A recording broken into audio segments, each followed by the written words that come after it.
Hello everyone, my name is Dee and welcome to Books and Quirks. Today I wanted to do a little bit of a wrap-up and talk about some of the books that I finished in the last couple of weeks. So I have 4 main books that I want to talk about, so yeah, let me get right into it and hopefully I give you a good enough synopsis so that you can see if you want to maybe try one of these. So the first book that I want to talk about that I actually finished a couple of weeks ago, and that is The Roanoke Girls by Amy Engel. Amy Engel wrote the Book of Ivy, which is a YA series, and this is her first foray into the adult world.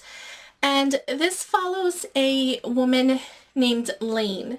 Lane, there's sort of some flashbacks. When Lane was a young girl at 15, her mother passed away and she had to go live with her grandparents. They live on, an estate on a farm, and she only wound up staying 3 months before running away. Something happened that made her just flee in the middle of the night at age 15, and she has never looked back. Now Lane is a grown woman. She lived with her grandparents and her cousin.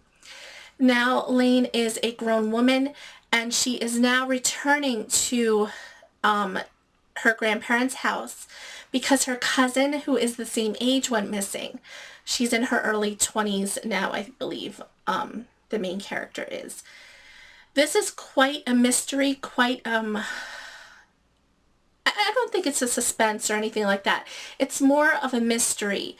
There is some disturbing content in here, but I really enjoyed this novel overall, just for the mystery aspect, trying to figure out what happens not only in Lane's childhood, but also what happened to her cousin. Did she run away? Is she just missing? Is she murdered? Is she dead? What happened? So this book was really excellent. I won't give any more away. I will say that this is a super short, fast read. It's really tiny. It's under 300 pages, but it packs a punch, I think. Like I said, there is some disturbing content, so be wary of that. But otherwise, I think that this is a really great mystery kind of read. Also, I will say that, there is a mystery surrounding the Roanoke Girls. Roanoke is their last name, and yeah, Roanoke is their last name. I just wanted to make sure of that. And all of the girls in this family never really reach middle age. They all seem to either run away and disappear, or they end up dead for some reason. So that's another mystery that this book tries to solve as you read along. I just really loved this book, and despite some of the content, and yeah, I do want to reread it one day. The next book that I finished recently in the month of May, and it was one of my May TBR jar picks, that was Map of Fates by Maggie Hall. Map of Fates is the sequel to A Conspiracy of Us, and I wound up rereading A Conspiracy of Us. I kind of wanted to reread it last minute before I dove into this, because even though I remember a lot of the plot, I knew there were some details that I needed to refresh my memory on. So I just went ahead, I reread it, and then I dove right into this one. It is excellent. This book is a mystery. It involves a heist.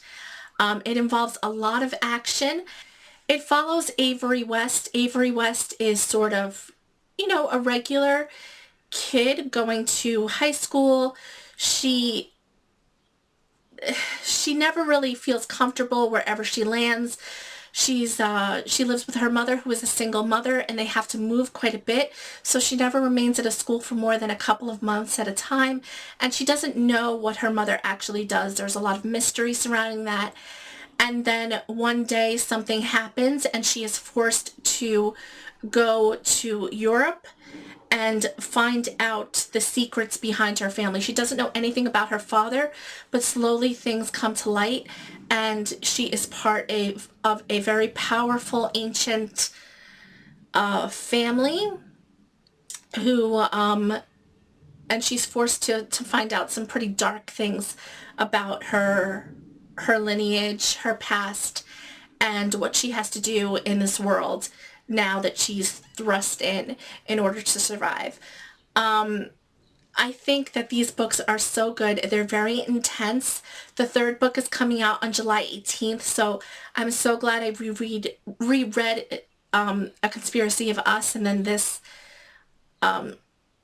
right now, because then I'll have it fresh in my memory a month and a half from now when the third book comes out. I cannot wait. I don't know if I did this book justice in my explanation, but basically her family is part of a group that's called the Circle.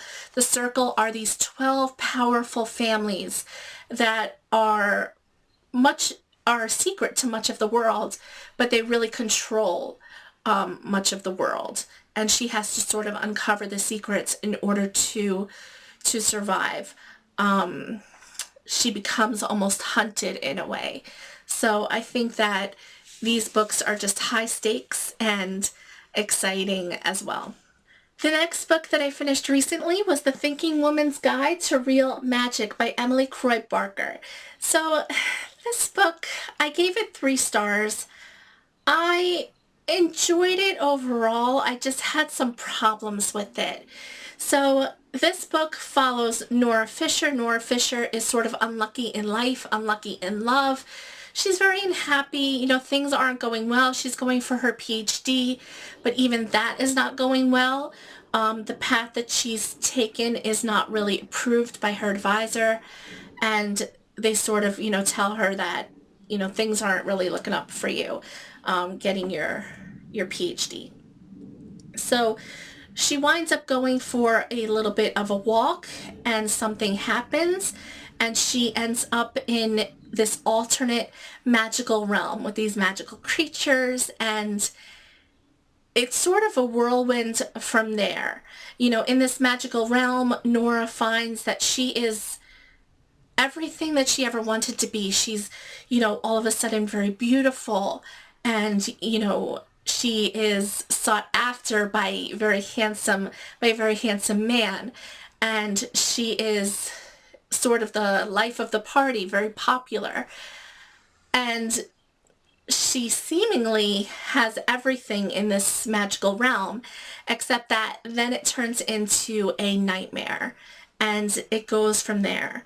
This book is marketed as a romance, but it is not. There's no romance in this book, or there's very little romance in this book, and I did have a couple of problems with it. Not that there's no romance. I don't mind that. I actually really enjoyed the first 300 pages of the story. But this book is 600 pages, and the middle started really dragging for me. Up until the very end, actually. There are little bits of action here and there, but through it all, I really felt it could be cut down by like 200 pages, and it wouldn't have lost anything.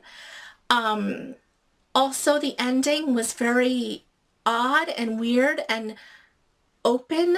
There was no closure at all.